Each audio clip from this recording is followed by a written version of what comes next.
Today is going to be one of my longer videos, which is a good thing, by the way. See, every day we have new or returning stackers buying or wanting to buy silver and really have no guidance out there and know where to start. I know I have several subscribers who have, reached out to me asking what an LCS means, why their silver says it isn't made by a country, it doesn't have any description on there, or if any of the change in the picture they sent me have silver in it.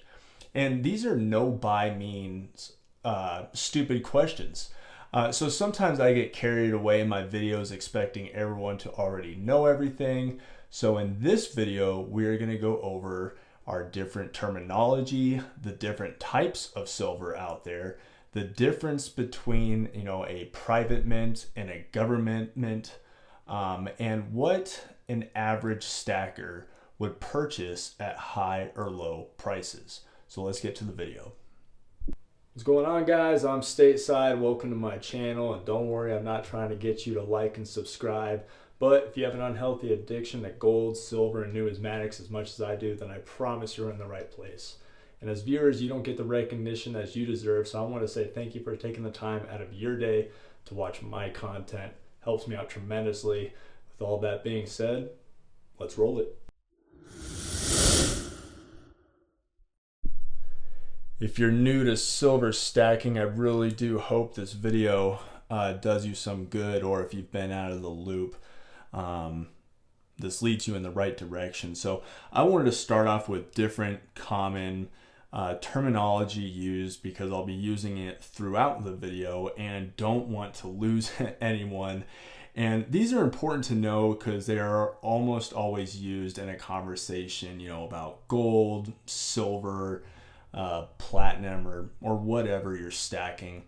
And the first is an LCS.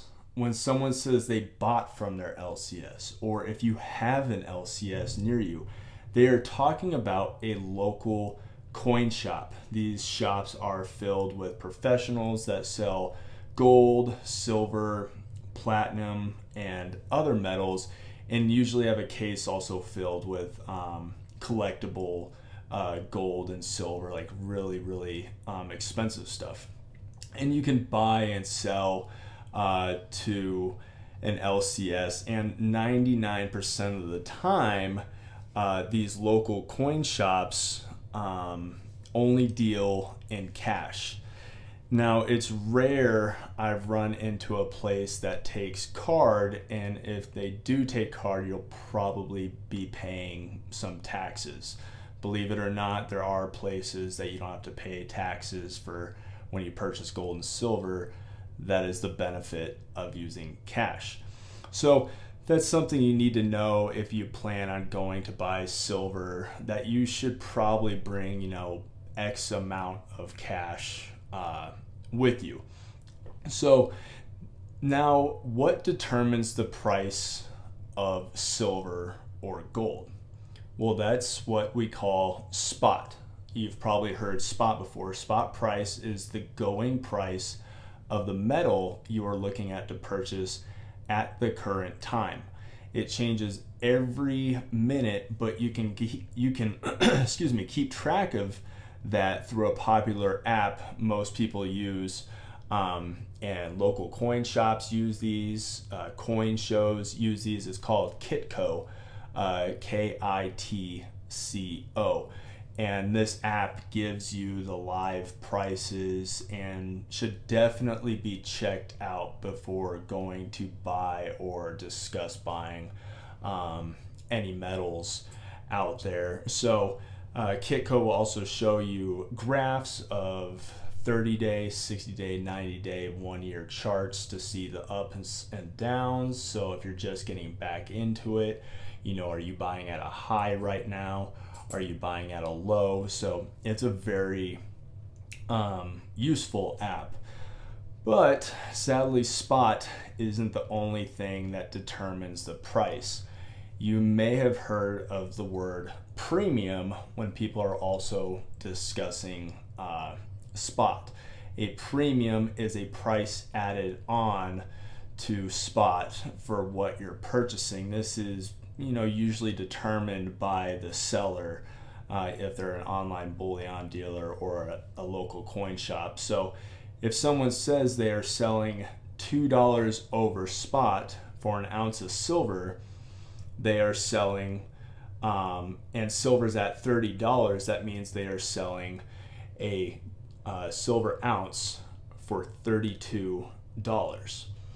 And if that goes the same for like a 10-ounce bar right here, that means a 10-ounce bar would be $320. So spot and premiums are for all metals, and you can look at premiums kind of like as a tax. It's how the seller makes their money.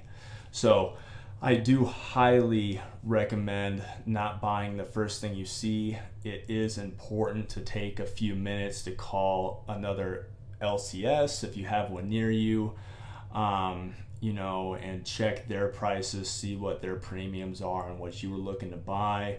You can also look at, some online bullion dealers, APMEX, SD Bullion, Monument Metals are just some of the examples of trustworthy sites. And there are many other sites out there, but please do your research. Look at how many sales that they've had. If they have 0 sales and they're selling silver $1 under spot, it's a scam. So, these big bullion dealers, they've sold thousands and thousands and thousands of times. You can Google their name, look up their reviews. So that is very, very important if you are looking to buy online, if you do not have a local coin shop by you. So I should also mention that you can sell your silver back for a premium too. It's not just a one-way street. So like I said, if spot's at 30, they have a $2 premium. If you go to sell a coin, they'll be like, yeah, we'll buy this back for spot plus $1. So you get a little bit of that premium back when talking about selling and buying. But enough of that. Let's get to the interesting stuff, and that is your most common categories of silver. I have them displayed in front of you. We have coins, rounds, bars, constitutional silver, also known as junk silver or 90% silver. And in each category, you have different price ranges of high or low premiums, and I'll go over that in each category so that you guys can see it. So first we have coins, and what makes this a coin is it is legal tender, meaning it has a denomination on it. So if I turn this over right here, you can see at the very bottom it says $1. So I could technically go take this and spend it on something because this has a legal denomination. I can go use this at the grocery store or wherever I would want to spend it in the US. So now the silver content is worth way more than $1 that's marked down on the coin.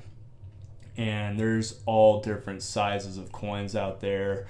They work all their way up to a kilo. I have a 2-ounce maple leaf right here.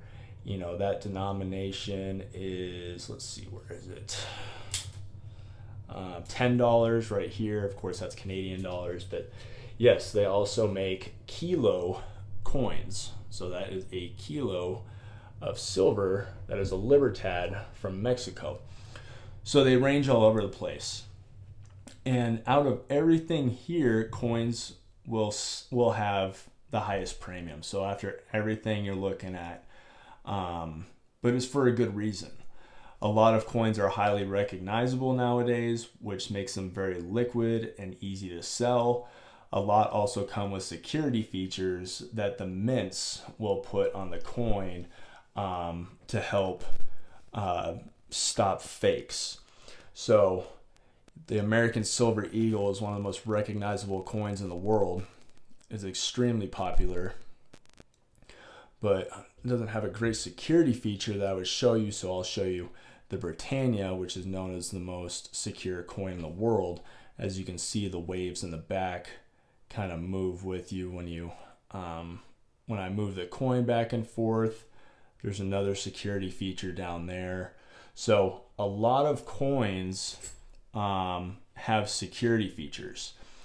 And your common, reasonable premium coins are Maples, made by the Royal Canadian Mint. Your Britannias, made by the Royal Mint. And then, Krugerrands by the South African Krugerrand Mint. And then you also have really high premium coins, which are your American Silver Eagles, coins from the Germania Mint right there. So when I mean high premiums, I mean like $6-7 over spot. Also, Mexican Libertads are also very expensive. So moving on, we have your silver rounds, and silver rounds are not legal tender and do not have a denomination on them. Therefore, they are not referred to as coins. So as you can see right here, it's pretty much just a blank slate. All that they'll have is 1 ounce 3/9 fine silver, United States of America. So, and you can do that with all the other rounds too. On this Mercury dime right here, 1 troy ounce, 3/9 fine silver. So you will not see $1, $2, $3, because that means that you are making coins, and they are not allowed to do that. These still contain 1 ounce of silver and come in a variety of sizes themselves. So silver rounds are made by private mints. Your most common are the Buffalo rounds, which I just showed you, which will sell closest to spot. You can expect to find them 50 cents or $1 over spot for those stackers, avoiding large premiums. But even though silver rounds are typically less expensive by private mints, they also do make their own rounds. And sometimes these things are just stunning, and they do a great job, and the premiums are very high, kind of like from the Scottsdale Mint right here. So this is a round, and Scottsdale Mint did a fantastic job with those, and they do a bunch of other great stuff too. So silver rounds are also referred to as generic silver. So your other form of generic silver ranges from, guys, 1 gram bars all the way past 100-ounce silver bars. I was at a coin show and I saw a 350 ounce, I mean, it was an odd number. It was like 351 ounce silver bar. It was the coolest thing ever. If I see it again, I'll take a picture and post it. And silver bars are one of the most popular ways to stack silver if you're looking for just adding weight. And your 10-ounce bars are the most popular sizes by far. Both government-owned mints and private mints make these bars. Your average premium bars are from all over, a whole bunch of different mints, but they also have very high premium bars out there like Engelhart. So Engelhart was a private mint back in the day. They went out of business. Their stuff became very expensive. This is an Engelhart bar, but it's a more common one. And it has something to do with the serial numbers. And these things can go for thousands and thousands of dollars. Johnson Matthey is also another private mint where you will pay a heavier premium for their silver. They also got bought out. So you have different priced bars out there, and like the Royal Canadian Mint also makes coins. Well, they make their own bars too. So they have this 100-ounce bar right here. Big boy. So you can see right there, Royal Canadian Mint, 100 ounces, 4/9 fine silver, and it is serialized. So I don't recommend going that high unless you just purely want weight and have been buying for a while and know what you want, because 100-ounce bars can cost you. So last, but most definitely not least, my personal favorite silver to stack is Constitutional Silver. This is 90% in the form of dollars, half dollars, quarters, and dimes minted before 1965 in the US. Now, a bunch of other countries have silver coins from their past, like this is from Mexico. They have different silver contents, a lot are 80, 45, and stuff like that. But when people say Constitutional Silver, they're almost always referring to US pre-1965 silver, or coins, I'm sorry. It's the bread and butter of a lot of people's stacks and highly sought after. And the best part is it is almost everywhere. I'm talking about almost at every local coin shop, and its premiums aren't really that crazy. So they're pretty affordable. But just beware, the further you go back in time with these coins, like the older they get, you will start hitting numismatics. And that's where its silver content is pretty much no longer relevant to the conversation, and it is outweighed by a collection price. And some of these coins are obviously for collectors, and they can go for tens of thousands of dollars. So, they have Morgan dollars out there. This is your most common Morgan dollar in 1921. This $40 maybe. They have some that will go for $20, $30, $40,000. Extremely rare, high grade, Carson City mint. So that covers your Constitutional Silver. So, and that, ladies and gentlemen, are your 4 most common categories of silver. That is the most popular to stack. Once again, we have coins. We have silver rounds, your high and low premium ones. We have your silver bars that range all the way from 1 gram past 100 ounces. And then we have your Constitutional Silver in its different sizes.